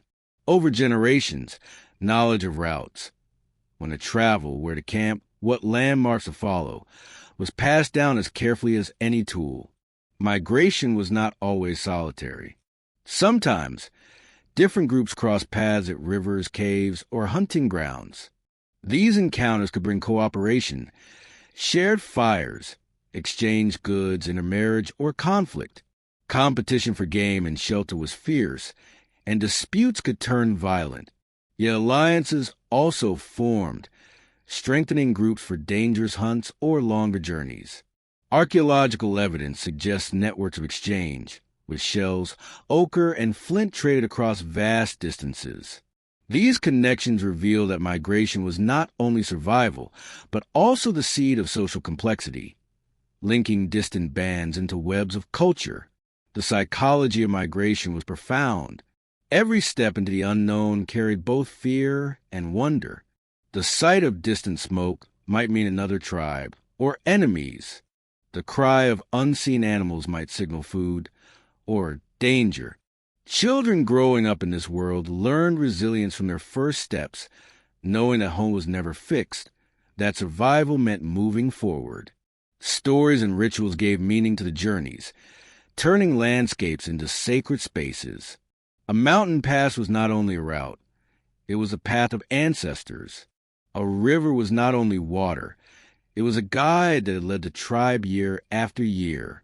In the harshest winters, some migrations became acts of desperation. When food ran out and herds vanished, entire groups set off into unknown territories, not knowing if they would ever return. Many perished along the way, their bones scattered across ice fields. Yet some succeeded, pushing into new lands, spreading humanity across continents. It was through such relentless movement that humans expanded from Africa to Eurasia and later across the frozen land bridge of Beringia into the Americas. Migration was not merely survival, it was the engine of human expansion, carrying people into every corner of the world. Fire played a central role in migration. Portable fire kits, made from flint and pyrite, ensured warmth on the move. Campsites were chosen where fuel could be gathered, and fires became both hearth and beacon at night. Flames held back predators and gave weary travelers courage. Around the fire, songs and stories reminded them why they endured. The promise of game ahead, the memory of ancestors who had walked the same paths, the hope of children yet unborn. Fire turned migration from aimless wandering into a purposeful journey, a light against endless darkness. Archaeological traces of migration survive in scattered campsites, stone tools, and bones left behind. Each site tells a fragment of the journey. A hearth where hunters once warmed themselves, a pile of discarded bones from a shared meal, a flint blade lost in the snow. These remnants, spread across thousands of miles, form a trail of human persistence. They are the footprints of resilience, carved into time itself. From them, we see not only where humans went, but how they endured. Ultimately, migration was both struggle and triumph. It was the endless search for warmer lands, safer valleys, richer hunting grounds. It was the price of survival in a frozen world. Every step taken by Ice Age humans was a gamble between life and death. Yet without those journeys, humanity would never have spread, adapted, and thrived. Migration carried them beyond hunger, beyond fear, into new lands where the seeds of culture, language, and identity would grow. In the footsteps of Ice Age wanderers lies the story of our own beginnings, for their restless movement carved the path of human destiny. When we look back at the Ice Age, it is easy to imagine it as a distant world, sealed away in time, a place of mammoths, saber-toothed cats, and tribes huddling in caves. Yet the truth is that the Ice Age still lives within us. The struggles, strategies, and beliefs of our ancestors shaped not only their survival, but also the foundations of human nature. Every adaptation they forged, physical, mental, and spiritual, echoes in the way we live today. The Ice Age was not just a chapter in prehistory. It was a crucible in which humanity was forged. One of the greatest legacies of Ice Age survival is resilience. Our ancestors endured conditions that seem almost impossible to modernize. Winters that stretched for months, temperatures plunging far below freezing, predators lurking in the dark, and hunger always close at hand. Yet they survived not because they were stronger or faster than other creatures, but because they adapted. They learned to make fire, to build shelters, to craft tools, and to work together. This resilience, born of hardship, still lies at the core of humanity. It is what allows people today to endure disasters, rebuild after loss, and continue moving forward despite challenges. Equally important is the lesson of cooperation. In a world where a single mistake could mean death, no one survived alone. Tribes depended on unity, hunters coordinating in silence to bring down prey, families huddling together for warmth, elders sharing knowledge of routes and seasons, children learning skills from their parents. This cooperative spirit shaped our species, wiring us for community. Modern societies, with their cities, nations, and networks, are built on the same foundation. The survival instinct that thrives not in isolation but in connection. The very fact that humans today gather in schools, workplaces, and families is a continuation of this Ice Age truth. The spiritual world of the Ice Age also left its mark. Rituals, beliefs, and cave art reveal that survival was not only physical, but also psychological.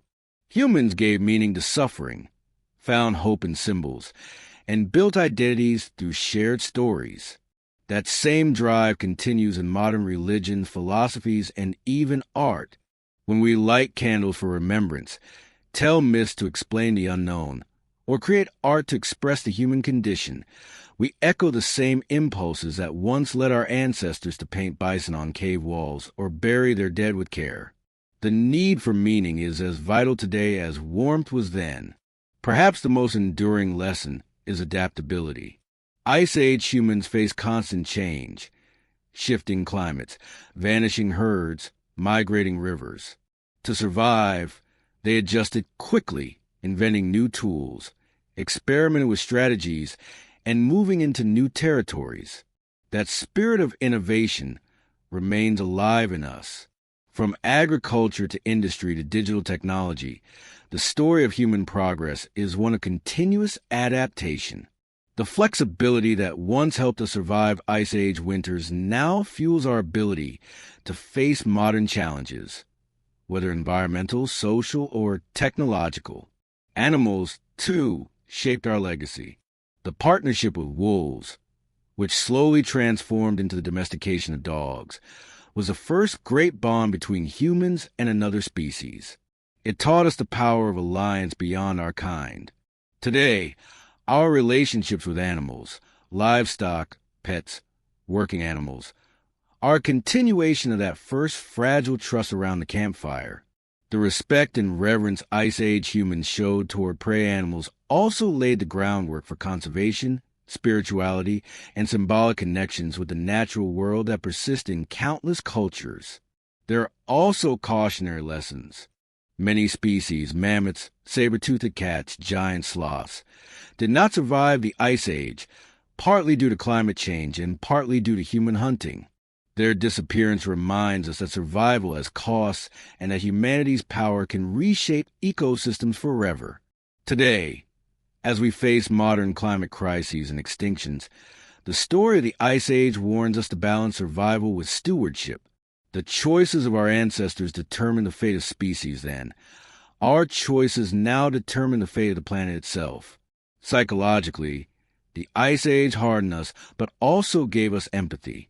Tribes that cared for their sick and buried their dead reveal capacity for compassion beyond pure survival. This ability to nurture, to grieve, to remember, is still what makes us human.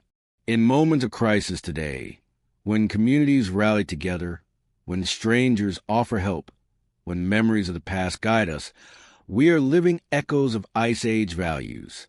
In modern times, our winters may be warmed by central heating, our meals secured by agriculture, and our nights illuminated by electricity. Yet the instincts forged in the Ice Age remain close beneath the surface. We still gather around fires, though now they may be digital screens, sharing stories that give us identity. We still prepare for scarcity, storing food, wealth, or knowledge against uncertain futures. We still long for safety, companionship, and meaning, just as Ice Age humans did huddle beneath mammoth hides. The legacy of the Ice Age is also written in our bodies. Our endurance as walkers, our ability to store fat against lean times, our craving for salt and sugar, our cycles of sleep, all are shaped by ancestors who survived a world of scarcity and danger. Even our fear responses, our fight or flight instincts, were sharpened by nights when predators circled in the dark. To live in a modern world is to carry the biology of survival that was sculpted by Ice Age winters. Most of all, the Ice Age teaches us humility. We are not separate from nature, but born of it. Our ancestors learned that survival depended on respecting the land, honoring animals, and moving with the rhythms of the earth. In an age where modern humans often feel detached from nature, the memory of the Ice Age reminds us that we are still part of the same web of life. The cold, the hunger, the fire, the rituals, all were chapters in a story that continues today. In the end, the Ice Age is not simply history. It is our inheritance. It shows us what we are capable of when tested by the harshest trials: endurance, unity, imagination, and faith. These qualities carried fragile tribes through endless winters, and they remain within us, ready to be called upon again. As we face the uncertainties of the modern world, climate change, shifting societies, new frontiers of technology, We carry the wisdom of the Ice Age with us. The story of those who once slept in piles like wolves, who painted their fears on cave walls, who walked across frozen lands in search of hope, is not just their story. It is ours.